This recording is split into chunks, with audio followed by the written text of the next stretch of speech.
Hi dears, ഇന്ന് പച്ചമുളക് ചീത്തയാവാതിരിക്കാനായിട്ടുള്ള ഒരു ടിപ്പാട്ടോ. നമ്മൾ കുറച്ചധികം പച്ചമുളക് കടയിൽ നിന്ന് വാങ്ങിയെന്നിരിക്കട്ടെ.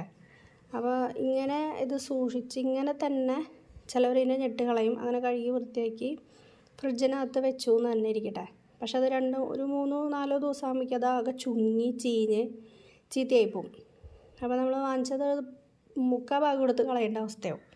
അപ്പോൾ ഒട്ടും ചീത്തയാവാതെ ഈ വാങ്ങിച്ചതെല്ലാം നമുക്ക് യൂസ്ഫുൾ ആവാനായിട്ട് ഒരു ടിപ്പ് പറഞ്ഞുതരാം.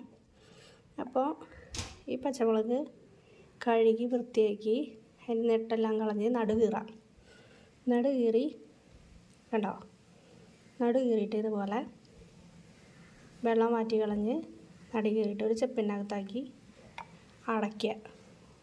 അടച്ചത് ഫ്രിഡ്ജിനകത്ത് സൂക്ഷിച്ച് വയ്ക്കുക.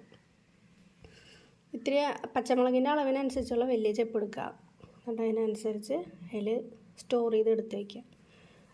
നമുക്ക് ആവശ്യത്തിന് എന്നും ഡെയിലി കറിക്ക് ആവശ്യത്തിന് എടുക്കാം. അത് ഒട്ടും ചീത്തയാവാതെ പാഴായി പോവാതെയും നമുക്ക് എല്ലാ പച്ചമുളകും ഉപയോഗിച്ച് തീർക്കാനായിട്ട് പറ്റും.